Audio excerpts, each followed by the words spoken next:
The woman on platform 8. It was my second year at boarding school, and I was sitting on platform number 8 at Ambala station, waiting for the northern-bound train. I think I was about 12 at the time. My parents considered me old enough to travel alone, and I had arrived by bus at Ambala early in the evening. Now there was a wait till midnight before my train arrived. Most of the time I had been pacing up and down the platform, browsing at the bookstall, or feeding broken biscuits to stray dogs.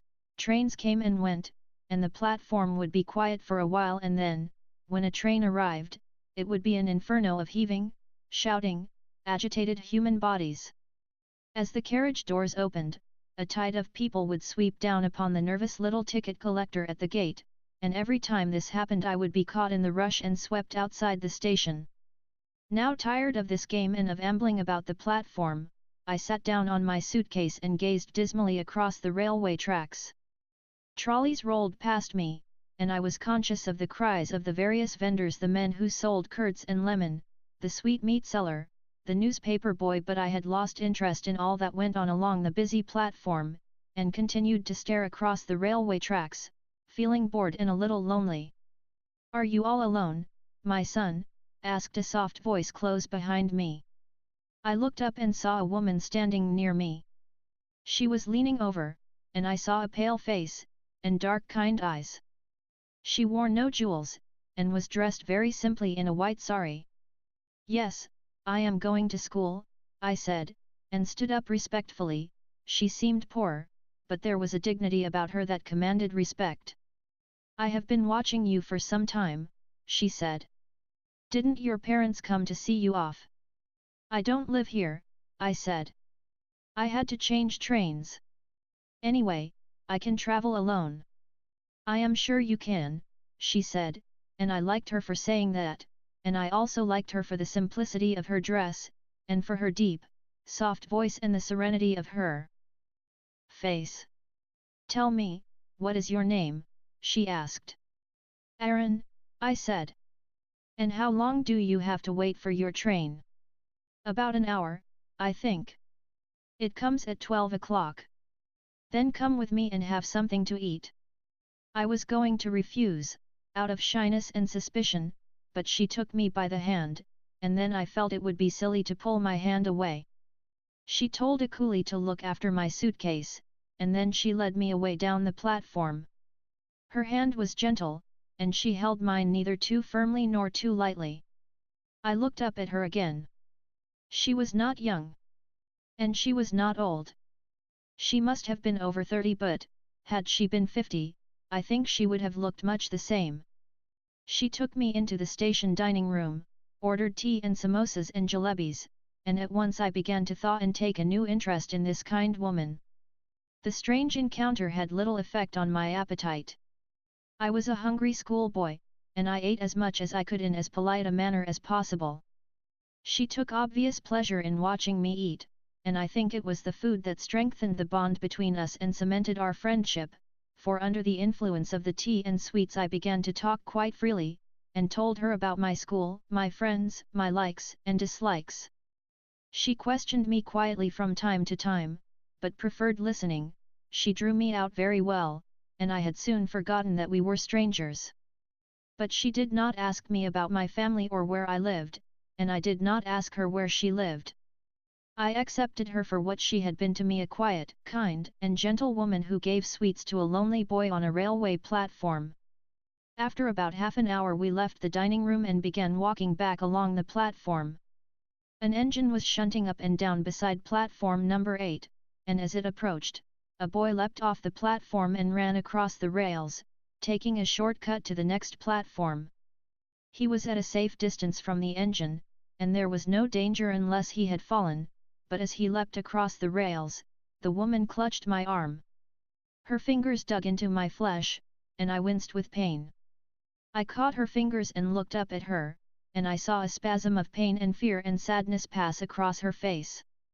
She watched the boy as he climbed other platform, and it was not until he had disappeared in the crowd that she relaxed her hold on my arm.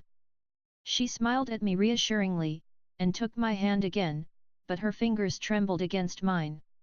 "He was all right," I said, feeling that it was she who needed reassurance. She smiled gratefully at me and pressed my hand.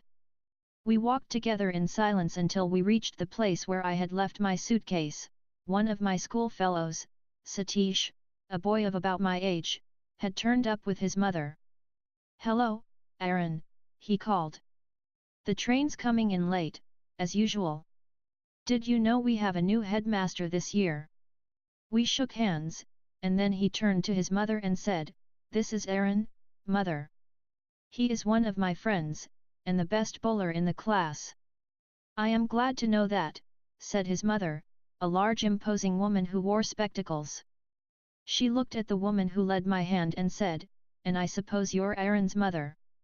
I opened my mouth to make some explanation, but before I could say anything the woman replied, "Yes, I am Aaron's mother." I was unable to speak a word.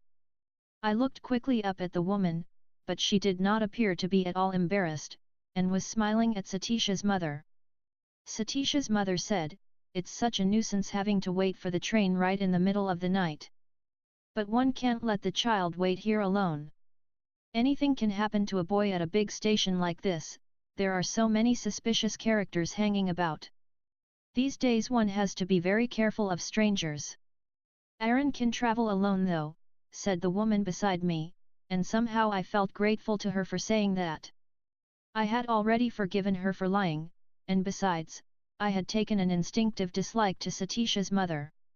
"Well, be very careful, Aaron," said Satish's mother looking sternly at me through her spectacles.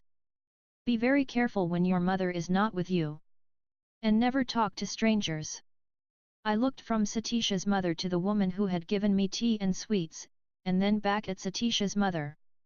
"I like strangers," I said.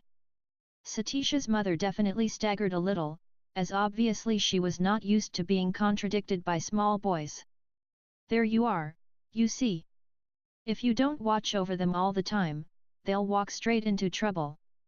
Always listen to what your mother tells you," she said, wagging a fat little finger at me. "And never talk to strangers." I glared resentfully at her, and moved closer to the woman who had befriended me.